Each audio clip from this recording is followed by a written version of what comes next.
Hey, what's up, guys? Kendall Rogers here with D1 Baseball. We're going to talk about just the state of college baseball and obviously some tough news this week with Furman getting its program cut. I'll talk with Aaron Fitz shortly about that. That was obviously a big surprise. I'll be honest with you. I did not expect Furman to get its program cut. Let me bring in Aaron here.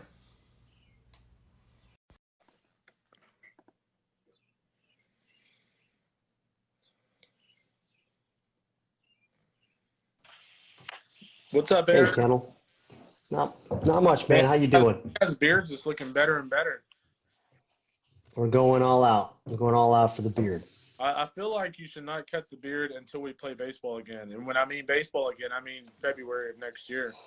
Yeah, that's not a bad idea. I was thinking maybe July 4th weekend when Major League Baseball kicks off. Maybe that's the day. But heck, maybe you're right. Let's take this all the way to February. There we go. Looks like we've got a lot of people coming in. We'll take a few questions, but let's kind of start this discussion with kind of the state of college baseball. Obviously, Aaron, here over the last week, there's been some tough news in our sport. Bowling Green, longtime coach Danny Schmitz. He had a real just emotional interview I saw on a local news channel last night. I hate it for those guys. Bowling Green get his program cut, and a few days later, quite frankly, kind of surprising when you look at I know they have a new athletic director, Jeff Donnelly, but Mike Buddy was there. He's a huge baseball guy, and for Furman to cut its program, I think that kind of hit college baseball a little bit more to its core. Just because when you look at the Palmetto State, you look at the state of South Carolina, they love college baseball.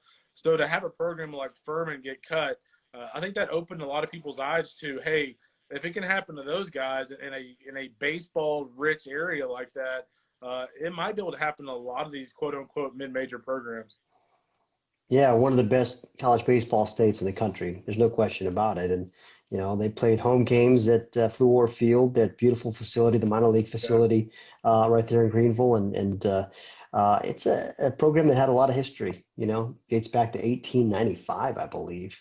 Yeah. Um, been to six regionals. They've had some big leaguers. I mean, certainly that was the kind of program that maybe you wouldn't expect to get cut. And I think it's a reminder, Kendall, that a lot of this just depends on the priorities of the administration. I Yeah. mean, every program, for the most part in college baseball, every program but the top 10% is losing money on an annual basis. Yeah. I mean, like uh, college baseball doesn't exist because these programs think someday they're gonna make money on it. I mean, everyone knows Furman baseball is never going to make money. You're going to operate, in the hundreds of thousands of dollars in the red every year. And so the reason that program has been around for 100+ years is because the administration valued the athletics program and what the athletics program brought to the texture of the university life. And Yeah. if you've got a president in there, and I don't know, that president or chancellor or whatever the position is, but if you've got someone in there who doesn't value athletics as much, it changes the dynamic. And I have heard talk that maybe, the president at Furman is not as much of an athletics person, and Yeah. that's a reasonable position to hold. Yeah. But Or an it's academic, not good for us. you are at the end of the day, you are at an academic institution. What I thought was interesting is I don't know if you saw the tweet, but it had they had their essentially their balance sheet, a screenshot of their balance sheet. And what was surprising to me is there were some years where Furman at least made a little bit of money and like actually broke even. Like I'm trying to figure out how in the world they even did that. That's going to require me to kind of look more into that. But I thought it was interesting. You look at a program that might get cut, and it's just like when you look at their balance sheet, you're thinking like what numbers are they looking at, especially at a private school like that where this guy that's on 25%, the school's 60,000 a year. I mean, he's paying that school a lot of money. Right. Exactly. And I still think that's an important point to remember here. I mean, even if you're paying the full 11.7 scholarships, you're making more money from these players as an institution than, I mean, I guess there are other costs. I mean, we should Yeah. acknowledge there's travel costs, there's other costs associated with running a program. But from a pure enrollment standpoint, if you need to boost your numbers, I mean, there's a lot to be said for maybe having some of these partial scholarship guys come in and pay 75% of their own way.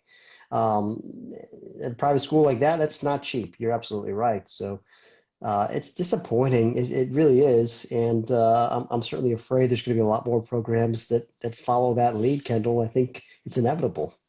Yeah, I mean, Chicago State was another program that we all kind of thought was on the brink a little bit. They actually had a board meeting yesterday. It was rather interesting listening into that. The board members kind of went in talking about some different things. They had like a public forum where you could go in there and kind of say what you want. It had some interesting characters. One guy said it was anti-American to get rid of a baseball program. I think that might be slightly dramatic. The call was actually cut off because someone was yelling profanities at one of the board. No. So what the board in Chicago State ended up doing is they went back to a closed session. They tabled the baseball vote, and now they're going to vote on it in mid-June. The rumor is they were going to cut baseball to add men's soccer, which I don't really understand that move, but to each his own, I guess. I guess we'll see how they vote here in a few weeks.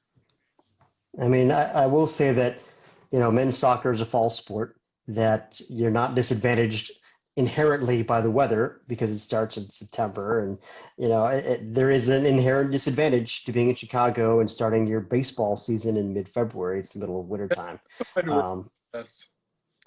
Say it again? The Chicago in February is not the best. No, it's definitely not.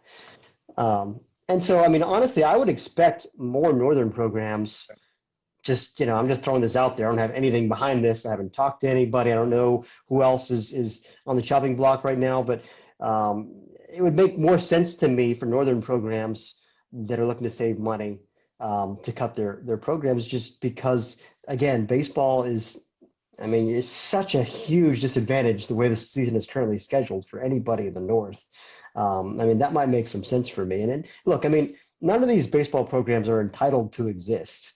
The reason that these programs exist is because, again, the athletic department of the university is willing to take a loss in order to have a program that they think benefits the university. It's not like all these university presidents and the ADs are just looking for an excuse to cut their programs, and now COVID came along. This is just the excuse we needed. We could finally get rid of baseball. If they wanted to get rid of baseball, they would have done it a long time ago. So I see a lot of people saying, oh, they're just using COVID as an excuse to do this. No, this is a crisis. This is a financial crisis. I get it. There are measures that need to be taken. It stinks. I hate it, but I also understand it. Yeah, it's interesting. Speaking of programs in the North, there was word going around that UMass was looking at cutting its program, but I found out that its AD was not planning to cut any sports. UMass is one of those programs. You talk about a program on the brink. That was a program, I think it was back in, I want to say, 2010. That they tried to cut as well, and some donors really stepped up to kind of support them. One of our readers here or viewers here kind of mentioned, will there be donors step up for Furman and some of these other schools? Furman said they had no plans to bring baseball back. Obviously, somebody walks up and says, hey, I'll give you $5 million if you keep baseball.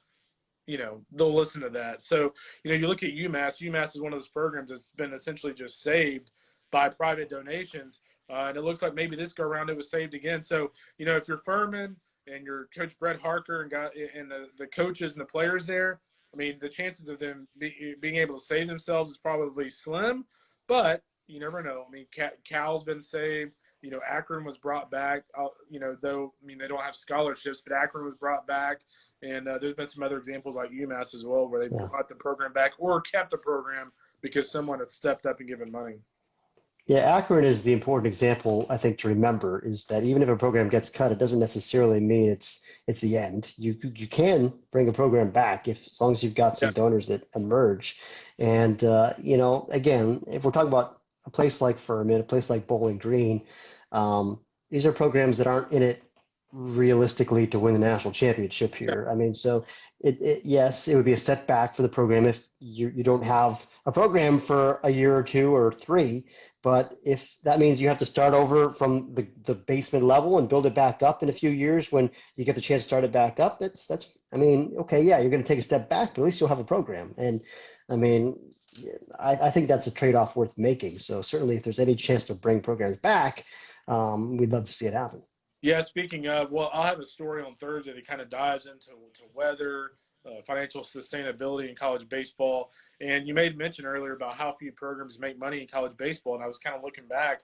There's only 5 SEC programs that actually make money in baseball. So if there are only 5 SEC programs that are making money in baseball, imagine how many programs in college baseball are not making anything or losing a lot of money.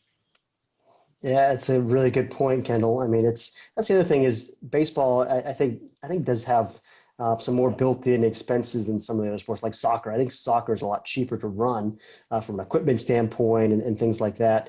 Travel standpoint, I think even because baseball's 56 games and um, I'm pretty sure baseball's a lot more expensive to run than a soccer program. That's another thing to consider. But the thing, Kendall, that I'm going to throw out here that I'm really worried about is if we have even 10 programs cut, we're talking about 30 players times 10 programs, 35 players. I mean, we're talking about, 1,000 players that are going to need homes. And where are they going to go? I mean, we Yeah. already have roster crunches, even if every program came back. With the seniors coming back, with juniors, with a 5-round draft that aren't going to sign, with incoming freshmen that may be expected to lose the draft that are going to show up. I mean, there's already going to be a roster crunch. If we've got 1,000 more players to find a way to sprinkle out around the country, I don't know how it's going to work. And we're just going to lose a lot of players. It's the bottom line. Yeah, it's not only that, but it's worth mentioning that, obviously if you're a junior or senior, you can't go back to junior college. So that's not an option for the upperclassmen. Justin asked if a lot of Chicago State, Furman, and Bowling Green players are already in the portal. Bowling Green and Chicago State. Chicago State's an interesting one. They have a lot of guys in the portal right now, which is interesting considering they have not made a final decision on that. Aaron, the other thing that's kind of interesting is tomorrow the NCAA Division I Council will meet. The transfer waiver will be discussed as we talked about a couple weeks ago. It does not look like that's going to pass right now. The NCAA Board of Directors came out, 2 weeks ago now, saying they did not agree with that being passed right now. So it's expected to fail tomorrow. I will be interested to see if the NCAA kind of behind closed doors says kind of wink, wink, like if you put in a waiver request, we're going to approve it because we know it's going to pass eventually, or if they actually stay pretty tough on that. The other thing to kind of keep an eye on over the next month is the college baseball roster management. One of the things that D1 Council is going to go back and take a hard look at was the roster cap and the potential scholarship relief and things like that. I did check with NCAA, and the council is not discussing that tomorrow. So that's going to have to wait till the middle of June, which that doesn't make things much easier for these coaches and players that are kind of waiting to see what happens here. Yeah, and especially since the draft is June 10th, but I think the signing deadline isn't until August, which is later than it has been in the last few years. And so if you're trying to plan for your roster as a coach, and you don't necessarily know who's going to sign as a free agent, after the draft, it's going to be very messy. The whole thing's going to be so messy. I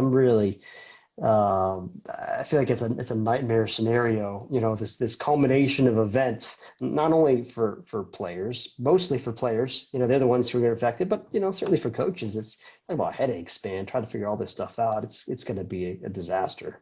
And one more thing I will pass on. This is actually a very interesting topic, considering we spent about a year kind of diving into the third coach debate, the turning the volunteer into a paid coach. The Big 12, I'm told, will not have on or off campus camps in any sport until August 31st. And so, some of these volunteers at these different schools, I was talking to one tonight who, makes $30,000 or $40,000 of his income on summer camps. And you get rid of these summer camps, so there are going to be some volunteers in that league, outside of a guy like Troy Tulowitzki, that are going to be struggling a little bit without these camps. Yeah, Tulo is going to be okay. Matt Holliday will probably be okay. But a lot of these guys, you're right. I mean, that's their primary source of income. That's one more thing. I hadn't even thought about that, Kendall, but that's a real issue. What are we going to do for all the volunteers? Are we going to lose these guys? Are we going to have to find another line of work? I mean, I don't know. That's really a problematic issue. Yeah, and I would think this is probably going to go to each conference. I was talking to a Big 12 coach tonight who kind of said that, honestly, like in his mind, like he kind of agreed with the decision because he said all like the safety procedures, the safeguards they were going to have to put in place for all these kids was going to be substantial, as you might imagine. it almost be more of a headache than it's worth. So it was interesting that a couple of people inside the league actually did not have a problem with this being pushed back to August 31st. Yeah, I guess that does make some sense. I mean, I will say this, Kendall, as we're talking about um, the possibility of summer ball, the possibility of any baseball activities in the summer and even into the fall. Yeah. I looked closely at the Major League Baseball guidelines for what they're going to have to do, Yeah. to bring their season to a start, and I guess July 4th weekend is the goal. But I mean, it is insane all the different procedures that they have to go through. And I'm sitting here thinking, you're telling me that the San Diego League is going to start in 2 weeks on May 31st. I mean, certainly I understand that Major League Baseball players are represented by a union, and there's more bargaining position there, and it's certainly a different dynamic. But like, for me, the host family issue is not going away. I mean, it's one thing if you've got local players, and maybe the San Diego League, you've got certainly a lot of players, San Diego natives in Division I baseball who maybe can go play there. But I still feel like there's so many complicating factors. Go ahead. Yeah, the San Diego League put out today they were still planning on starting at the end of this month. So I mean, yeah, it's hard to imagine, but they put out the diagram. I don't know if you saw the diagram from a couple weeks ago of like how they're going to space everybody out and all this kind of stuff. But like, it was kind of, does a startup summer league have, Yeah, I don't know. I mean, their point is, oh, well, the public parks are open, and well, if you had a bunch of families with picnic blankets out there on a baseball field, you could fit 2,000 people. Come on. I mean, I'll say this. So this college baseball invitational that's going on in Bryan, Texas in the first weekend of June, that's an event that honestly a couple weeks ago, like I didn't think that was going to happen. Right now it looks like it's going to happen. They continue to add players to it. And even that thing, even being a 4-day long event, they're quarantining players from Monday to Friday. They're testing players when they get there. They can't go anywhere outside of, the hotel. And like if they want to eat, the food has to be delivered. So like I'm wondering if like they're going through those kind of strict safety measures, like what is the San Diego League doing? That's just going to be really interesting to see. Yeah, it sure will. And I'm not trying to pick on those guys because No. I think it's noble, and it's a good thing that they're trying to play. Everybody wants sports. We all want sports, but we have to make sure it's done right and that it doesn't, backfire. Because if a bunch of guys get infected and spread the disease, I mean, it could be a disaster. So Yeah. we'll see what happens with all these summer leagues. I'm still pessimistic, Kendall, but I hope we get some baseball this summer. I think that would be a really good thing. Yeah. Any closing thoughts here as we wrap things up here? No, for me, well, I guess here's my closing thought, Kendall. The next few weeks are going to be really telling, as far as how many programs are going to be in dire straits, because it feels like the floodgates might be about to open a little bit. Yeah. And, I don't know what your hunch is. I think there's going to be a decent amount of programs. Going with 5 to 7 programs. I hope it's only 5 to 7, and I hate even saying that, but it's kind of like the scouts out there who are hoping they only get furloughed and not laid off. I mean, it's just like mitigate the damage. That's what it's about. So that right now is, I think, the main issue in college baseball is all about, how many programs are going to survive this thing. I think that's the most pressing thing on a lot of people's minds. But this is such a crazy time, and we'll see how it all plays out. Yeah, we kind of learn something new every day. But we have plenty of draft coverage on the site, guys. If you want to check it out, David Seifert continues to roll out his Tell of the Tape, which is an awesome look at players head to head, guys from their high school days to now, like how they developed. There's some of these guys that have some pretty incredible stories. Trent Palmer, Jacksonville. I was amazed at his scouting report from high school, what it is now. So a lot of awesome content. We've got the draft coming up. Was it June 10th? So we'll have a lot of draft coverage leading up to that. We'll have some exciting announcements on that leading up to the draft day. Then we'll also continue to have conference wraps. And we've got a pretty interesting story coming Thursday, a story that I promise you we'll send some buzz throughout college baseball. If you're very intrigued to come back here next week and kind of discuss that and also get you, the fans' take on this potential, these recommendations by coaches as well. But Aaron, that's all the time we have, my man. we'll see you next week.